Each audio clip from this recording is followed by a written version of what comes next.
wabarakatuh. Perkenalkan, kami dari kelompok 1 pengantar topologi yang beranggotakan yang pertama yaitu Avia Kristi Limagulo, NIM 19030006, yang kedua Khairani Triski, NIM 17030004, yang ketiga Muhammad Rizik, NIM 19030063, yang keempat saya sendiri yaitu Risti Yudastiti, NIM 19030027, yang kelima yaitu Natasha Simanjunta, NIM 18030043. Baiklah, pada kesempatan kali ini kami akan mempresentasikan materi tentang topologi pada ruang metrik. Pertama yaitu latar belakang. Ruang metrik adalah himpunan yang memiliki definisi jarak antara elemen himpunan. Di dalam sistem bilangan real, nilai mutlak dari satu bilangan real A ke titik asal 0. Dari interpretasi ini, diperoleh definisi umum dari jarak antara dua bilangan real A dan B, yaitu nilai mutlak dari A kurang B. Istilah dekat biasanya berhubungan dengan jarak. Titik A dikatakan dekat dengan titik B jika jarak antara keduanya kecil. Keadaan jarak antara dua titik dikatakan kecil dibahas dalam terminologi persekitaran. Persekitaran merupakan salah satu konsep dasar yang sangat penting dan sering digunakan untuk mempelajari banyak konsep. Konsep persekitaran berhubungan dengan konsep himpunan terbuka dan interior. Selanjutnya yaitu rumusan masalah. Dari latar belakang yang telah dipaparkan, maka dapat dirumuskan beberapa masalah yang akan dibahas dalam materi ini, yaitu yang pertama, bagaimana analisis dari konsep persekitaran dalam ruang metrik, dan yang kedua, bagaimana menerapkan contoh permasalahan yang berkaitan dengan persekitaran pada ruang metrik dalam kehidupan nyata. Adapun tujuan yang ingin dicapai dalam penulisan makalah materi ini yaitu yang pertama untuk menganalisis konsep persekitaran dalam ruang metrik, dan yang kedua untuk menciptakan contoh permasalahan yang berkaitan dengan persekitaran pada ruang metrik dalam kehidupan nyata. Kita akan membahas kajian teori. Yang pertama, definisi matriks. Diberikan sembarangan himpunan tak kosong X, fungsi D sama dengan X kali X menuju bilangan real yang memenuhi sifat-sifat berikut. Yang pertama, dxy besar sama dengan 0 untuk setiap x, y elemen dari x. Yang kedua, dxy sama dengan 0 jika dan hanya jika x sama dengan y definisi positif. Yang ketiga, dxy sama dengan dxy untuk setiap x, y elemen dari x simetris. Yang keempat, dxy kecil sama dengan dxz ditambah dyz untuk setiap x, yz elemen dari x. Ketak samaan segitiga disebut jarak matriks pada x. Pasangan xyd disebut dengan ruangan matriks. Selanjutnya, sifat-sifat topologi yang dibangkitkan oleh matriks. Pada bagian barisan dan fungsi sudah dibahas pengertian dan sifat-sifat dari barisan dan fungsi pada himpunan bilangan real. Pada bagian tersebut, konsep jarak yang digunakan adalah jarak yang didefinisikan dengan nilai mutlak. Dengan kata lain, matriks yang digunakan adalah matriks biasa. Yang ketiga, barisan konvergen. Barisan Xn pada ruangan matriks XD yang dikatakan konvergen ke X elemen X jika limit D Xn X sama dengan 0, berarti untuk setiap epsilon besar dari 0 terdapat X0 elemen bilangan asli, sehingga dxn, x kecil dari epsilon untuk setiap n besar sama dengan n0. Yang keempat, barisan Cauchy, yang mana barisan xn pada ruangan matriks x, d disebut Cauchy jika untuk setiap epsilon besar dari 0 terdapat n0 elemen bilangan asli, sehingga dxn, xm kecil dari epsilon untuk setiap n, m. Pada semua bilangan real berlaku barisan xn himpunan dari bilangan real. Cauchy jika dan H barisan xn konvergen ke bilangan real. Hal ini tidak berlaku pada sembarangan ruangan matriks. Oleh karena itu, konsep ruangan matriks ini semua barisan Cauchy-nya konvergen merupakan konsep yang dikenal dengan kelengkapan. Ruang metrik lengkap.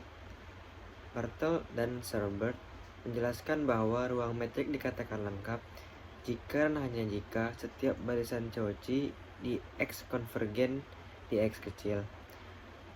Ruang matriks X, D dikatakan lengkap apabila setiap barisan Cauchy di X besar merupakan barisan yang konvergen dalam kurung di suatu anggota X besar. Barisan X1, X2, X3, X4 disebut barisan Cauchy di ruang matriks XD apabila untuk setiap elemen besar 0 terdapat bilangan asli n sedemikian sehingga di X m, xn kecil epsilon untuk m, n besar dari n besar. Selanjutnya kita masuk ke definisi himpunan terbuka dan tertutup pada ruang matriks X besar, D.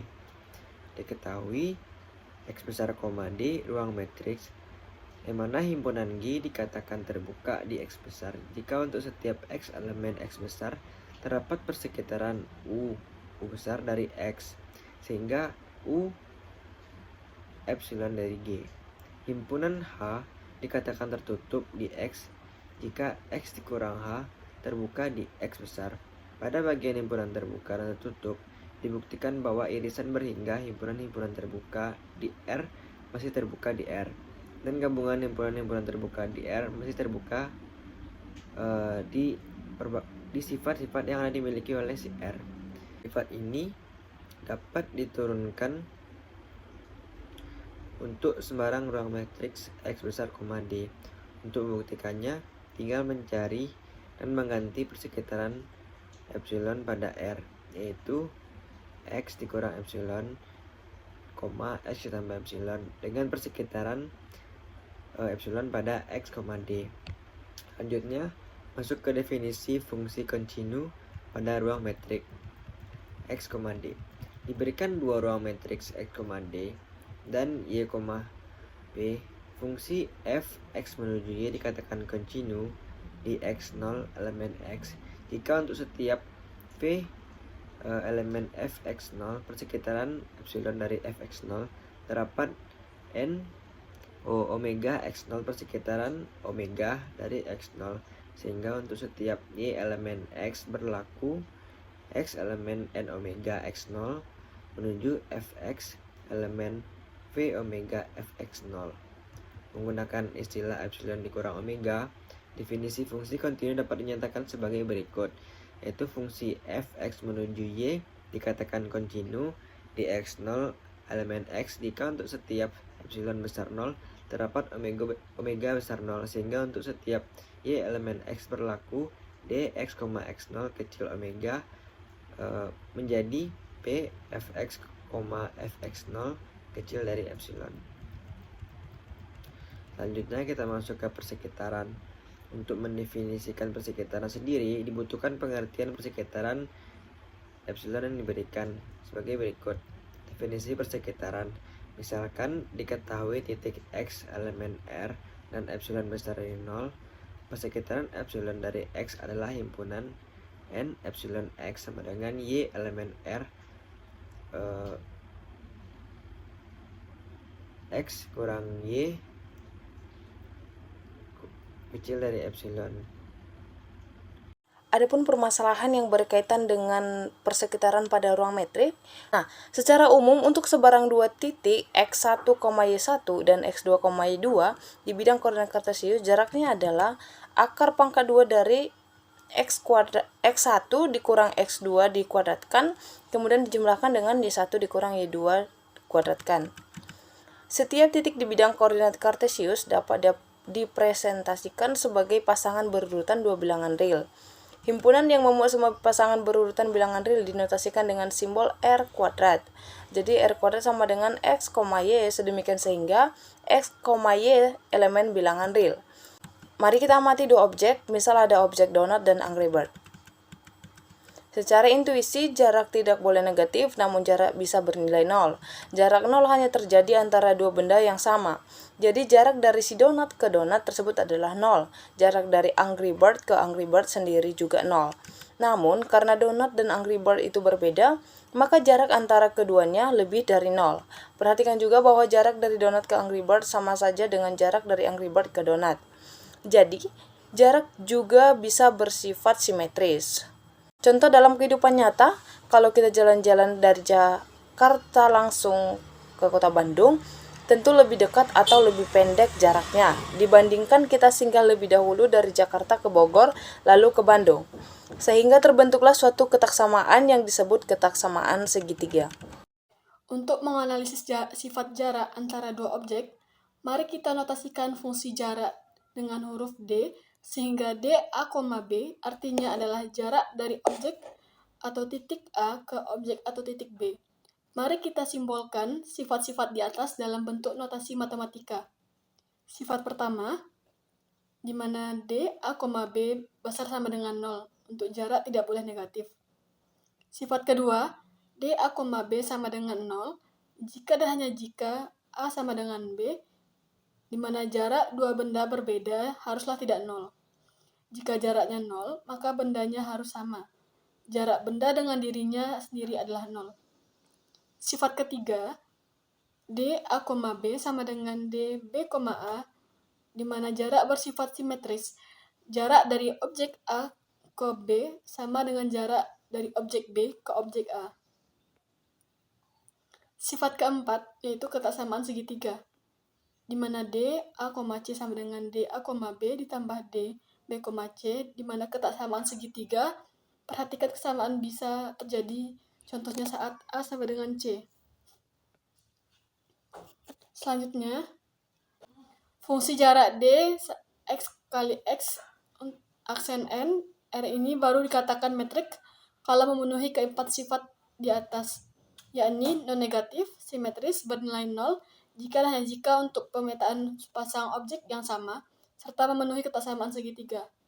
Hal ini bisa ditulis dalam notasi matematika sebagai berikut. Yang pertama, dx, y besar sama dengan 0 untuk setiap x, y elemen x. Yang kedua, dx, y sama dengan 0 jika dan hanya jika x sama dengan y, definite positif. Yang ketiga, dx, y sama dengan dx, y untuk setiap x, y elemen x, yaitu simetris. Yang keempat, dx, y kecil sama dengan dx, z ditambah dy, z untuk setiap x, y, z elemen x. Ketaksamaan segitiga disebut jarak metrik pada x. Pasangan x, d disebut dengan ruang metrik.